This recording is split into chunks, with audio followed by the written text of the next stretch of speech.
तो चिल्ला क्यों रही हो? बहू समझदार है, जानती है सब।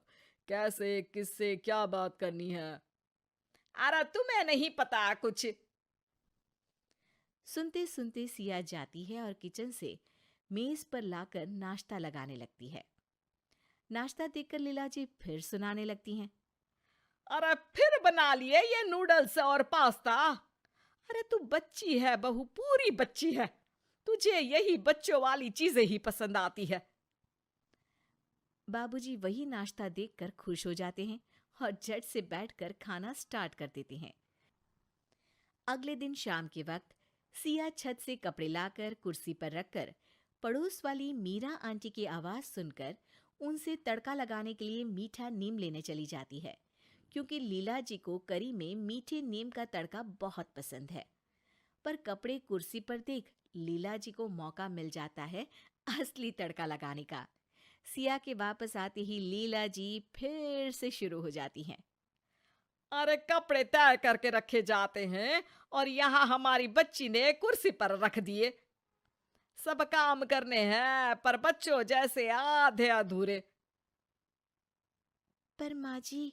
अरे क्या हर वक्त बच्चों की तरह कभी मीरा के यहाँ कभी मिसेस गुप्ता के यहाँ घूमती रहती है। सिया उदास होकर अपने कमरे में चली जाती है और खुद से बातें करने लगती है। मैं तो माँ जी की पसंद का ख्याल रखकर ही मीरा आंटी के यहाँ गई थी। हर काम में हर जगह माँ जी को तो मैं बच्ची ही लगती हूँ। कब से सुन रही हूँ यही सब। लगता है माँ जी को पता नहीं है बच्चे होते कैसे हैं। बताना पड़ेगा। अगले दिन लीला जी का बर्थडे है और 60 साल की लीला जी बर्थडे पार्टी के लिए बड़ी उत्साहित है। अरे शाम को मेरी बर्थडे पार्टी है, सब मेहमान आ रहे हैं। सिया उसके लिए बड़ों की तरह तैयार होना। बच्ची तो तुम हो ही। बहुत अच्छे से सजूंगी माँ जी, बहुत अच्छे से। शाम होते ही मेहमानों का आना शुरू हो जाता है और सजी सवरी लीला जी बाबूजी के साथ सभी मेहमानों का स्वागत करती हैं।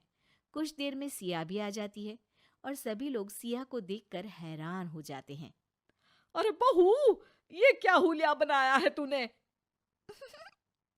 माँ जी, मैंने तो 2 टोटी बनाई। अच्छी लग रही है ना? अरे सिया, जाकर एक चोटी बनाकर आ। सब देख रहे हैं, हंसेंगे ना मुझ पर। मुझे डांटा, मुझे डांटा माँ जी ने। बाबूजी देखो ना, मुझे डांटा। बाबूजी फोन पर बात करने का नाटक करके वहां से चले जाते हैं। लीला जी बहू से सबका ध्यान हटाने के लिए केक कट करने की बात करती हैं। अब आइए ना, केक कट करते हैं। आइए आइए सब। सब लोग केक की चारों ओर घेरा बनाकर खड़े हो जाते हैं। फिर सिया आती है। Side side side side uncle side, P P P P P P P. Siya जोर से तालियां बजाने लगती है और लीला जी के पास जाकर खड़ी हो जाती है। ये माँ जी का हैप्पी बर्थडे केक मिलेगा। आंटी, आपको भी मिलेगा ऐसे। क्या देख रही हो? अरे सिया, भगवान के लिए चुप हो जा। क्यों? आज भगवान का भी बर्थडे है क्या? बाबूजी हैप्पी बर्थडे गाना शुरू कर देते हैं और लीला जी केक कट करती हैं। सिया झट से केक का पीस उठाकर लीला जी के चेहरे पर लगा देती है। हैप्पी बर्थडे माँ जी। माँ जी भूत बन गई। देखो सब देखो तो भूतनी। टमाटर डाल भूतनी। लीला जी पर सब हंसने लगते हैं और वो भागकर मुंह धोने चली जाती हैं। जब लीला जी वापस आती हैं तो सिया को फ्लोर पर लेटा हुआ पाती हैं। अरे सिया, क्या कर रही हो तुम ऐसे। इतनी देर में गाना बजने लगता है और सिया डांस करने लगती है। लीला जी जैसे तैसे सिया को उठाती हैं और साइड में ले जाती हैं। अरे सिया, सबके सामने ये क्या लगा रखा है तुमने। माँ जी, पाउडर, काजल, देखो मैं सुंदर। ये बोलकर सिया वहां से भागकर मिसेस गुप्ता के पास पहुंच जाती हैं। आंटी आंटी, आप मिसेस गुप्ता हो ना? माँ जी बोलती है आपको इधर उधर सुनाना बहुत पसंद है। मेरे को भी पोएम सुनाने की है। लकड़ी की काठी ताते पे गोला। अरे लीला, क्या है ये? इसलिए बुलाया क्या तुमने हमें? इतने में सिया शर्मा अंकल के पास पहुंच जाती है। अंकल, आपके पेट को क्या हुआ? ये तो ढोलक के जैसा फूल गया है। आपके पेट में बेबी है क्या? टपक टप टप, मस्त ढोल बजेगा।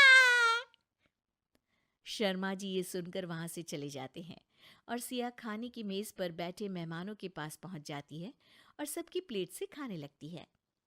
आंटी, मेरे को गुलाब जामुन खाना है, लेकर आओ ना। तब से खा लियो, जाओ कुत्ती। इतने में सिया को एक बच्चे के पास टेडी बेयर दिख जाता है और वो रोना शुरू कर देती है। टॉय टॉय, मेरे को भी चाहिए। सिया जाकर उस बच्चे का टेडी बेयर खींचने लगती है और लेकर भाग जाती है। सभी मेहमान परेशान हो जाते हैं और लीला जी की इस शैतान बच्ची बहू से तंग आकर आधी पार्टी से ही चले जाते हैं। बस फिर पार्टी में बचते हैं सिया, लीला जी और बाबूजी। अरे बहू, हो गया या बाकी है कुछ? क्यों माँ जी? मैं तो बच्ची हूँ ना, आप ही तो बोलती है माँ जी। अरे समझ गई मैं, कोई बच्ची नहीं हो तुम। बड़ी समझदारी से ये समझाया है तुमने मुझे। सिया बाबूजी को हाई फाइव देती है और इतने में सिया के हस्बैंड श्याम आ जाते हैं और तीनों साथ में बोलते हैं, happy birthday. Happy birthday, happy birthday. वैसे सासू माँ, बुढ़ापे में भी लोग बच्चे जैसे ही हो जाते हैं ना, तो आप कितने साल की बच्ची हो गई? आला तो पतल, मैं कोई बच्ची बच्ची नहीं हूँ।